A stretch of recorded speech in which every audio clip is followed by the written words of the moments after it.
Okay, welcome back. Aaron here from Superior Singing Method, and I've got another, the psychology of being a singer, part of the series here. And this one is, I want to talk about the idea of requests. So, if I think about probably the most transformative thing in my life, that as far as like getting new results in my life, and that's what a lot of the psychology of being a singer is about.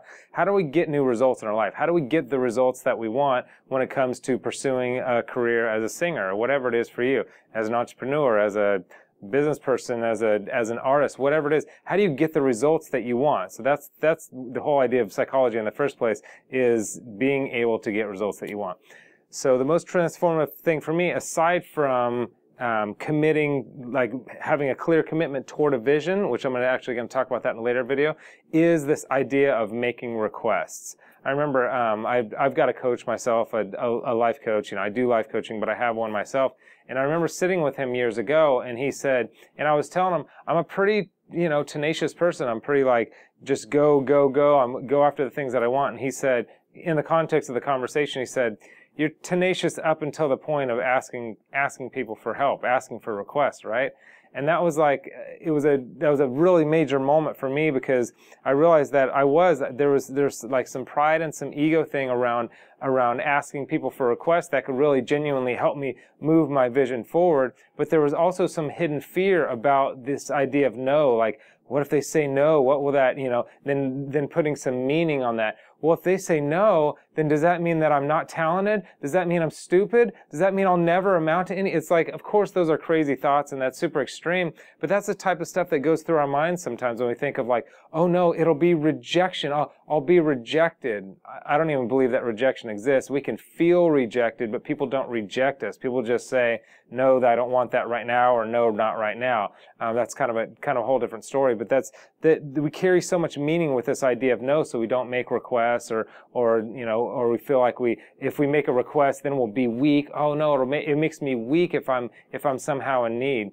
But the truth of the matter is, there are a lot of people out there that want to help us and would be glad to be part of our vision if we would help, if we would ask them, if they would do something for us. Oh, I really need this one thing. Would you be willing to help us out, or would you be willing to partner with me? For example, so I'm talking theory, let's just get it practical. So around that time, I was wanting to, I was singing, and I had my singing site and doing stuff like that, and I was happy about that.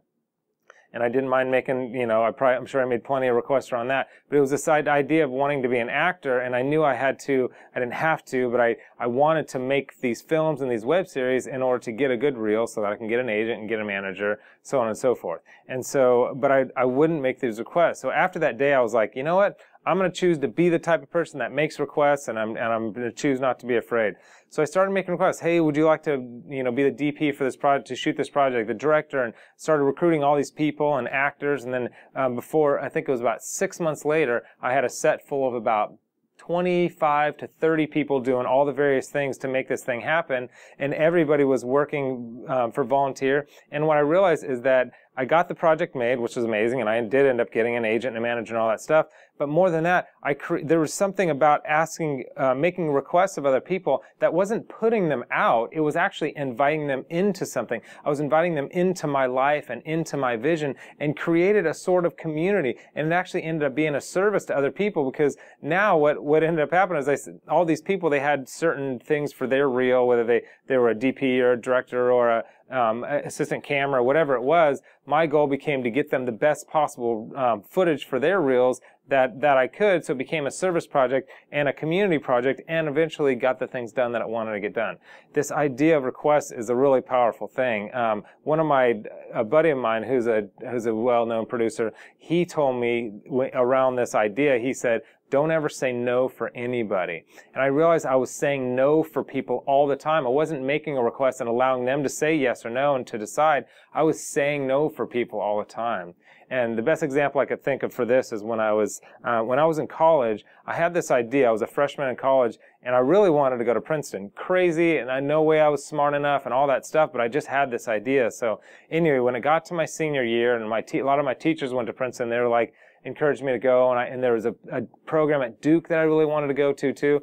So I was like, I didn't want to do it, and I was saying no for Princeton and saying no for Duke because how would this little, I'm not that smart, and where do I come from, and I go to this small school, how is it possible that I'm going to go? So anyway, I applied to both of those schools and then kind of forgot about it, but lo and behold, I actually got into Princeton and Duke and ended up going to Princeton, and it changed my life in a way that I'm really excited about. But imagine if I would have said no for Princeton and said no for Duke before even making the request of applying there. So I say all that to say, what requests are you needing to make right now in order to further your vision, to get close to your vision as a singer, a professional singer, or whatever it is in your life?